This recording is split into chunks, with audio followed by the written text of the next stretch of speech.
In this section, I'm going to be walking you through the settings panel in Squarespace and actually going through all of those options here with you.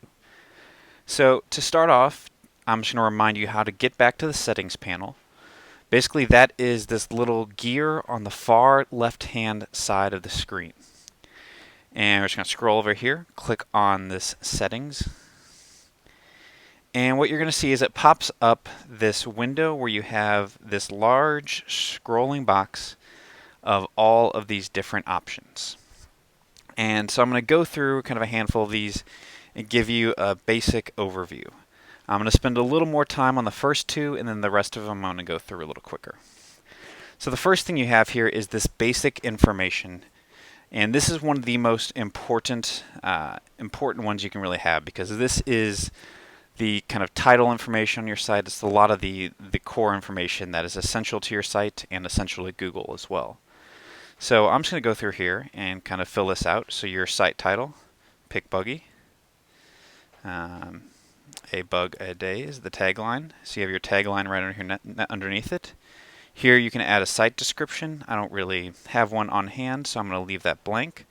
But you can use this description, and this is good to have in there regardless, although some themes, like Aviator or certain themes, will actually use this site description section.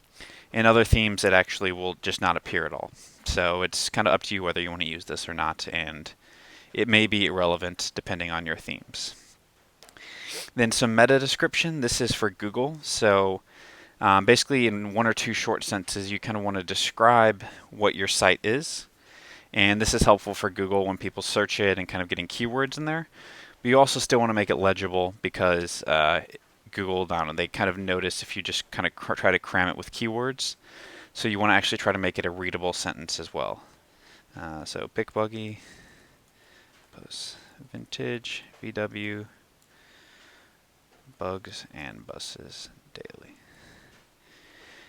So just a basic description here. You can kind of put whatever it is, whatever is relevant to your site. The next thing we're going to go down here is the logo and image. And this is really important. All of the themes across the board will use the logo and image feature. Basically, if you don't use this, what's going to happen is your site title is just going to show up in the logo position as basic text. But if you upload a logo, it's going to replace your site title with a logo. So I'm going to click on this and go to my logo here. And I'm going to upload a version of the logo. And so that'll go ahead and upload. And now when we get to the design section of the site, you will see that this logo is already there and already in place. Another thing you can try out, it's kind of limited, but if you don't have a logo for your company and you want to try to make something decent, Squarespace has this little logo creator.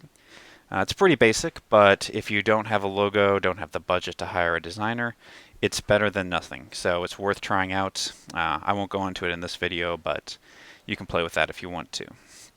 Now, the next thing is your browser icon or your favicon.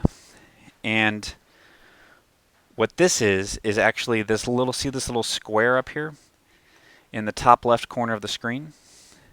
This is a favicon. And basically a favicon is kind of just that little icon. All browsers have it, and it's just this little icon that's up there in your navigation. So if you have a bunch of tabs open, there's kind of a visual that goes along with what the actual tab is. So you have the ability to upload your own favicon. And generally you want to do this in a smaller format. So I'm going to go ahead and upload here.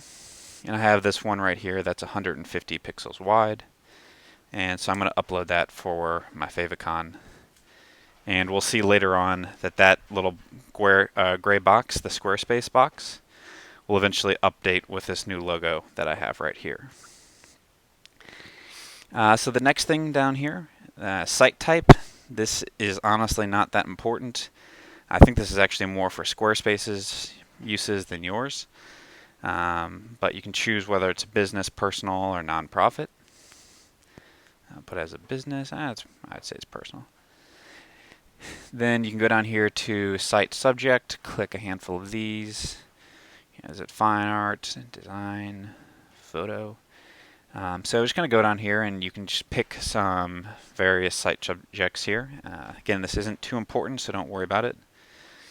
You can put in a phone number here, you can put in an email, and depending on the theme, some themes may automatically plug this in, other themes might not. Location, you have the ability to put in your location here as well, and then if you add a map, it will kind of automatically choose your location based off of that. Last thing down here is business hours, and again, if you're a standing business, you can use this as well. And on a handful of themes, it will automatically kind of update this onto the site. And that is essentially it for the basic information one. Again, there's a few really important things in here, like the logo and the site title, but a lot of the other stuff, it's kind of up to you if you want to fill in.